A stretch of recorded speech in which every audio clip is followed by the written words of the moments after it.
This tutorial is designed to help you better understand the law of universal gravitation. Remember, that says that all objects in the universe exert a gravitational force. Newton came up with a way to calculate the force between two bodies. The formula is force of gravity equals the gravitational constant times the product of the masses of the objects, this would be mass 1 and mass 2, divided by the square of their distance. Remember, on the test I will give you this formula as well as the gravitational constant. G is going to equal 6.67 times 10 to the negative 11 Newton meters squared over kilograms squared.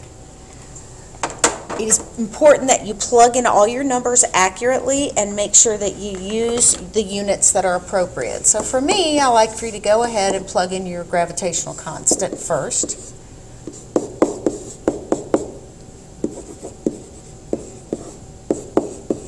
Okay, then we're going to multiply it, or that whole thing, by the next piece of information. Let's say that the mass of one of the objects is 1.23 times 10 to the 4th kilograms, and the mass of the second object is 2.456 times 10 to the 10th kilograms.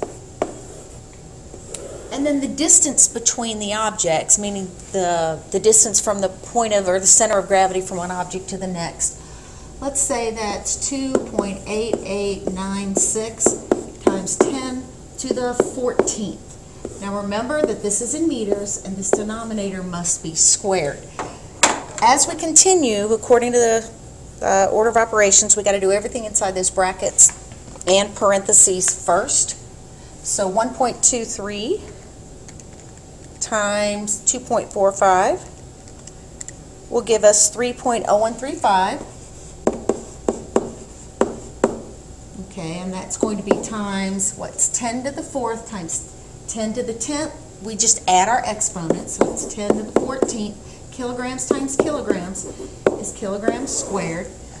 We need to determine what 2.8896 squared is, and that's going to be 8.349788816 times 10 to, now remember, when you have an exponent raised to an exponent, we need to multiply those. So that would be 10 to the 28 meters squared.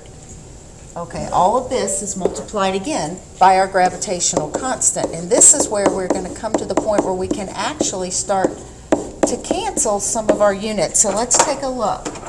The squared kilograms here cancels with this guy here. Our meters squared here cancels here, and we're left with newtons, which is what we need when we are calculating or when we are measuring the force of gravity. So now the next step is to simply take our whole numbers and divide those first.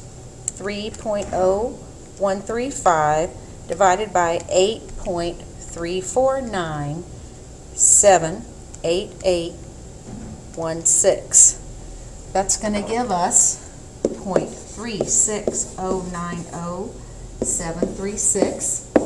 Alright, and 10 to the 14th divided by 10 to the 28th. Remember, you take the exponent of the top of the numerator and you subtract the exponent of the denominator from it. So 28, the difference between 28 and 14 is 14. That'll be a negative 14. And this is multiplied again. Here we go, our gravitational constant. So take 6.67, multiply that times 0.36090,736, and we get 2.407252091 times 10. Again, when we're multiplying numbers that have exponents in the same root, then we are going to add the exponents. That's going to be to the negative 25 newtons. And this is just a basic example. That means there's not very much gravitational force existing between these two bodies.